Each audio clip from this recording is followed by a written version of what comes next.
How to find and remove left recursion. I will cover that in this video. Left recursion is nothing but left hand side of the non-terminal repeatedly expand up to infinite number of times. Let's see this example. S tends to SA. When we use this rule, it is continuously expanded again and again.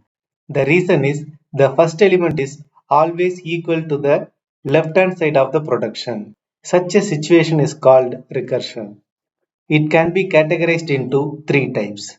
If the left side of the element comes at the first position of the production, that is called left recursion. If the element can be present at the rightmost position, means it is called right recursion. In between any values, it is called general recursion. In top-down parser, left recursion is the main issue. So we only concentrate on left recursion. Let's define what is left recursion.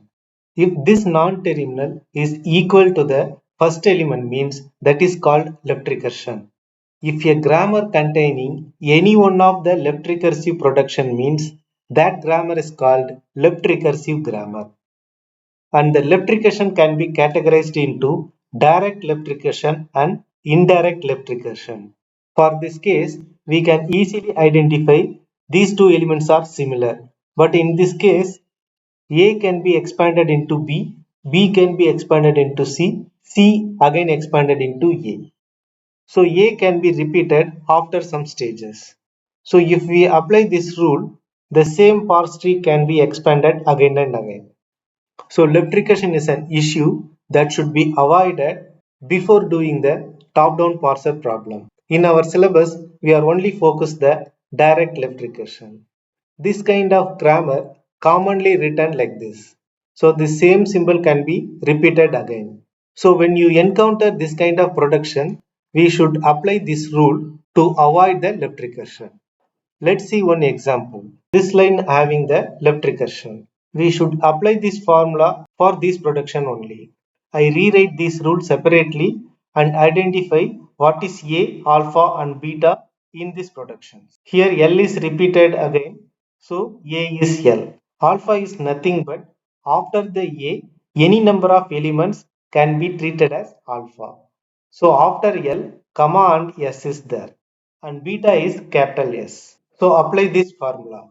So L tends to beta is S, so S L dash. Then L dash tends to alpha. Here alpha is comma S, so comma S, and the new element is A dash, that is here L dash. Then L dash tends to epsilon. So these two lines becomes three lines. It should be added in the given grammar. So this is the solution for this grammar. And in example 2, the grammar is E tends to E plus E and E into E or A. So these three production can be written like this. So in this case, these two lines having the left recursion. Let's see how to solve this problem. So this is the formula. First you find what is A, what is alpha and what is beta. So in this given grammar, A is capital E and alpha is plus E. We are having another left recursion in the same non-terminal. So I treated the remaining letters are alpha 1 and these two elements are alpha 2 and one extra element is called beta. So E tends to, I use the beta here. So AE dash and E dash tends to plus E is the alpha, then the new element is E dash and epsilon. And in the second left recursion, E tends to beta is again A only. So AE dash, it is already written. And the second element is E dash tends to asterisk E and E dash and epsilon. Now the E dash tends to epsilon can be repeated into two times. So I remove it and rewritten like this. In the third example, S tends to SA or S tends to SB or S tends to C and S tends to D. First identify what is A, alpha and beta. Here A is S and alpha is A.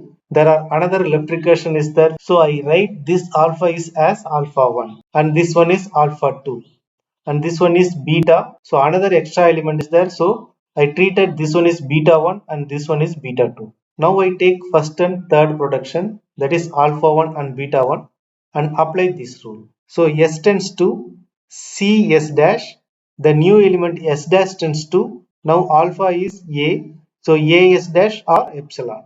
Now check the second and fourth rule, apply this formula. So S tends to, now the beta is D, so ds dash, then S dash tends to, alpha is B, so Bs dash or epsilon. S dash tends to epsilon can repeated twice, so I remove the redundant production. Then I rearrange this production, first two lines comes capital S, remaining lines for S dash.